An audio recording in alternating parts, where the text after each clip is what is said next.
My people, finally, that bone that was hanging here has been swallowed.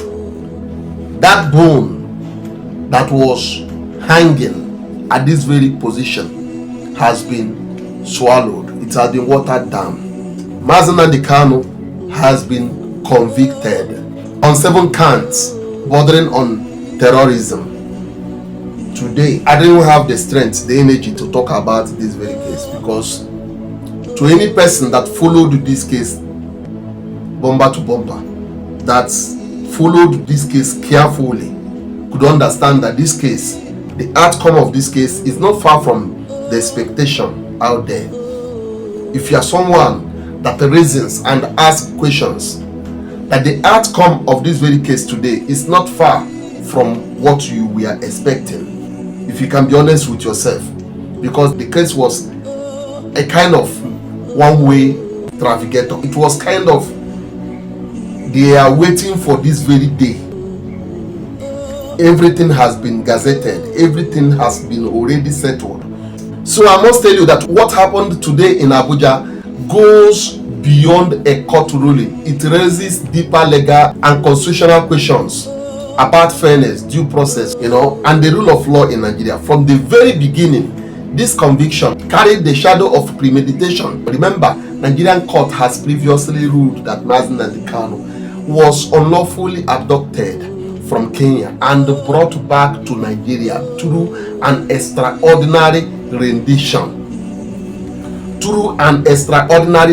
In every court, that alone is a violation, is a major violation of Section 36 of the Constitution, which guarantees a fair hearing, and also violates international law under the OAU Convention on Extradition. So this court, the act of extraordinarily renditioning a man, kidnapping a man, and bringing him into Nigeria and tried him, that act of kidnapping, the process by which you bring somebody to court matters, but the court upheld those things and never paid attention to them. The court did not pay attention to those irregularities, those procedural errors. Court didn't pay attention to those lapses on the part of the Nigerian government.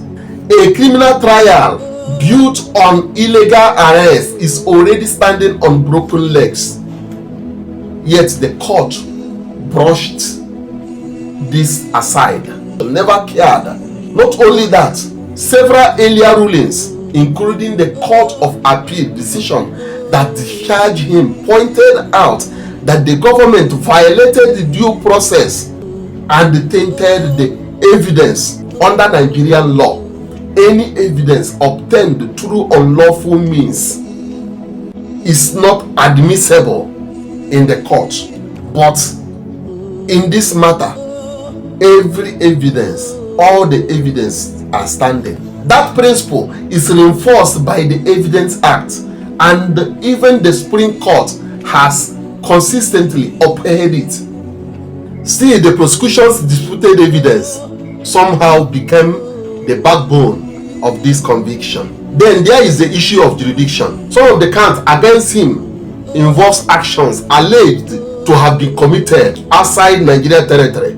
But Nigerian law is very clear on that. A court cannot assume jurisdiction. A court cannot assume jurisdiction over offense that occurred outside its territorial boundaries, except unless strictly allowed by statute.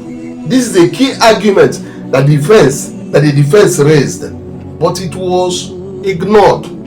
When you hear Mazi Nnamdi saying, "You lack jurisdiction to convict me, you lack jurisdiction to try me on these cases, on these charges," the court lacks jurisdiction because some of the charges leveled against him was committed outside Nigeria, but Nigerian court accepted responsibility, assumed responsibility over those charges, and convicted a man on that very crime. And this case is not based on justice, but is based on political accomplishment. I must tell you, the entire trial shows a troubling pattern procedural violations overlooked, constitutional breaches disregarded, and the established appellate decision sidestepped when a court refuses to consider the very irregularities that shapes the legality of a case. The outcome becomes questionable.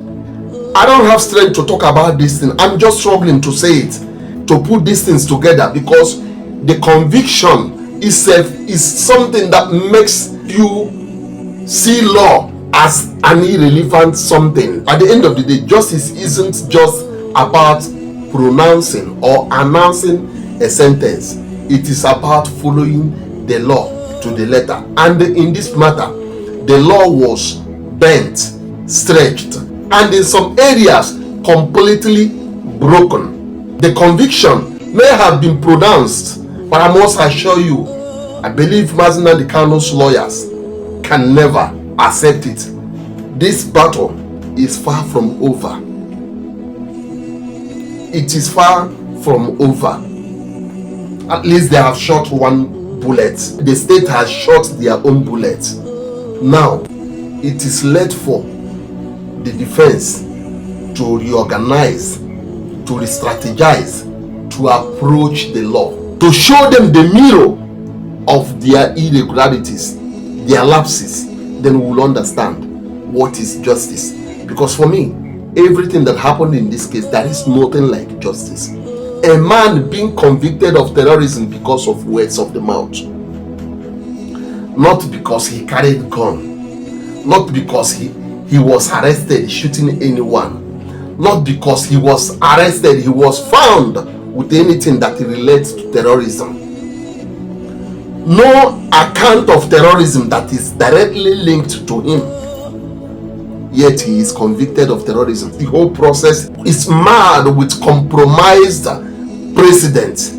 The kind of precedent that emanated from this very judgment today, from this very case today, is that has no backing, no place. It has never happened that you extraordinarily renditioned the man, kidnapped him, brought him before the court, overlooked every irregularities, overlooked your jurisdiction, constitutional values that add to the case. You overlooked it all and headed way straight to conviction. And a man is convicted of terrorism strictly for speaking. God bless you. Let's wait and see what happens next, because I believe, from my own point of view, this case is far from over. It is not yet over. God bless you.